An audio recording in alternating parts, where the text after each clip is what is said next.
I think if I had to say one word or one thought about how I feel about Donald Trump becoming President of the United States, I'd have to say he would be the one to throw smallpox-infested blankets to Native Americans. So people, those of you who voted for him and did not understand what you were doing, I feel for you. I was raised in abject poverty. I was able to get myself out of that poverty. I am now semi-retired. I am relatively comfortable. There are a lot of people around me who are not comfortable. I live in a mixed race community for which I am most thankful. I love diversity. Diversity is what made this nation great. And if we do not adhere to the Constitution and the 14th Amendment, we are doomed as a nation. So all I can say is this is probably the beginning of the end. I'm a Vietnam era child. I know what it was like. My brother was there. He does not necessarily agree with me.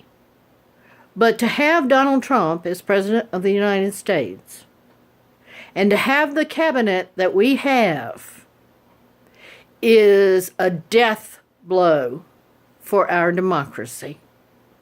That's all I have to say. If you want to respond to me, that's fine. I'm tired of seeing Confederate flags on the back of pickup trucks wherever I go. Sometimes there's a Confederate flag and an American flag. I have nothing against bikers. I have nothing against rednecks. I was raised as a redneck and a racist. I have risen above it. Mr. Trump, you have created a terrible division in this country, the likes of which we have not seen since the Civil War. I hope I'm wrong. I wish you the best. I hope that you do the best. I hope you do not gut Medicare. I hope that you fund public education. I came up through the public education system. I did all right. It was fine. But now I feel like there is not any educational way for people to achieve economic justice, whether they come from a poor background in the mountains like I did, Appalachian poor, or whether they're black people in the inner city. There is no way for people to have any upward economic mobility. There is no social justice. When people are afraid to walk the streets, when people cannot get jobs above a low minimum wage, they cannot move. They can only be angry. It's all they have left is rage and anger. I am extremely apprehensive about your presidency, Mr. Trump.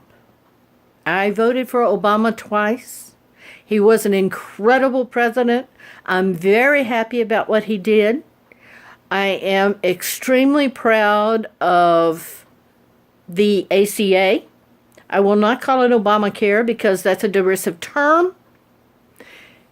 It's a wrong term. It's the ACA, the Affordable Care Act.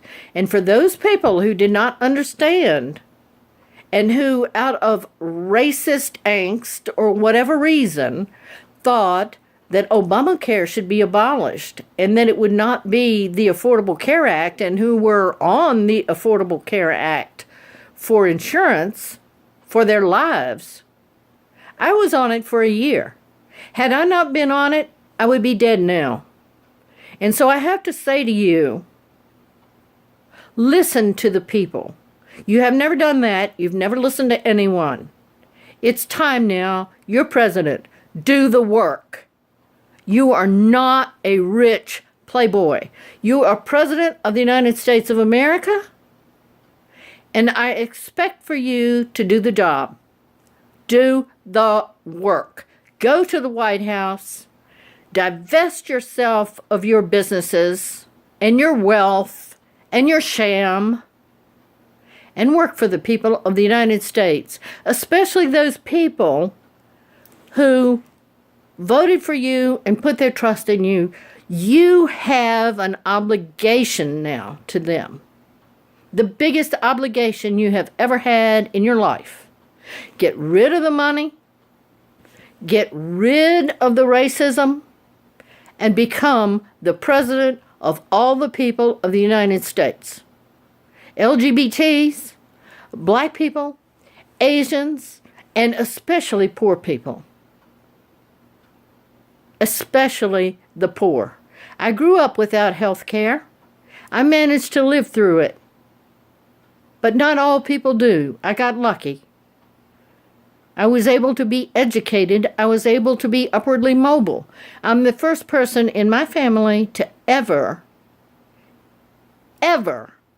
graduate from college. My father had a third-grade education. My mother was German from Berlin and had to live through Nazi Germany. And believe me, we heard a lot about Nazi Germany.